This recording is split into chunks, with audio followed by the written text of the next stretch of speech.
So இப்போ நார்மலா வந்து இந்த மாரி வலியோட இன்னும் அவங்களுக்கு டே டு டே குடுக்கக்கூடிய கால் வலி, கால் வீக்கம் இதுக்கெல்லாம் அவங்க மருந்து மாத்திரை சாப்பிடுறது வந்து என்ன மாரியான மருந்து மாத்திரை சாப்பிடுறாங்க காமனா பத்தி இத பத்தி பேசுவோம். நார்மலா வந்து கால் வலி அதான் எல்லாருமே தாங்க முடியாம நீண்ட நேரம் நிக்கிறீங்க, கால் வீக்கம் ஏற்படுது, கால் வலிக்குது.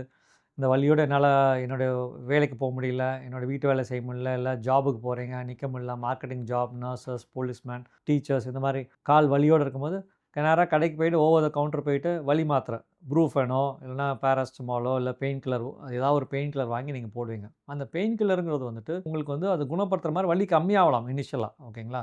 ஆனால் உள்ளுக்குள்ளே இருக்கக்கூடிய அந்த வெயினோட கட்டமைப்பு வந்து தவறாக வேலை செய்கிறதுனால தான் அந்த ஃப்ளூயிட் போய் கரெக்டாக இந்த கெட்ட நீர் போய் சேருது. அந்த அந்த கட்டமைப்பை இந்த வலி மாத்திரையினால சரி பண்ண முடியாது. இந்த வலி மாத்திரை சாப்பிட்றதுனால அந்த வலி மாத்திரையினால உங்களுக்கு கேஸ்ட்ரைட்டிஸ் வரலாம். அதனால் நீண்ட நாளாக வந்து உங்களுக்கு கிட்னி கூட பாதிப்பு ஏற்படலாம். ஸோ இது வந்து வலி மாத்திரை வந்து இதுக்கு வந்து ஒரு பதில் கிடையாது. இப்போ 2வது முக்கியமான ஆப்ஷன் இப்போ எப்படி பார்த்தீங்கன்னா, நாட்டு மருந்து கடையில உங்களுக்கு காமனா கிடைக்கிறது குதிரை கசுக்குட்டைங்கிற ஒரு சீட். அந்த சீடு அந்த அந்த விதையிலேருந்து வரக்கூடிய சாறு, ஓகேங்களா? ஹார்ஸ் செஸ்ட்நட் சீட் எக்ஸ்ட்ராக்ட்ன்னு இங்கிலீஷ்ல சொல்லுவோம். அந்த விதையிலேருந்து வரக்கூடிய சாறு. இது வந்து காமனா வந்து பல டிகேட்ஸா அத யூஸ் பண்றாங்க. இதில இருக்கக்கூடிய அந்த விதையில இருக்கக்கூடிய அந்த சாறுல வரக்கூடிய அந்த சக்தி வந்து எஸ்ஸின்னு ஒரு கெமிக்கல் இருக்கு. ஓகேங்களா?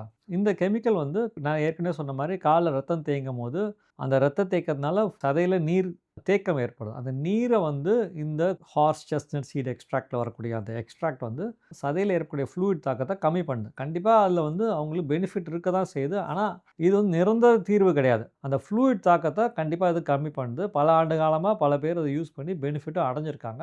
பட் காம்ப்ளிகேஷன்ஸ் பிரிவென்ட் பண்ணுமானா, அது பிரிவென்ட் பண்ணாது.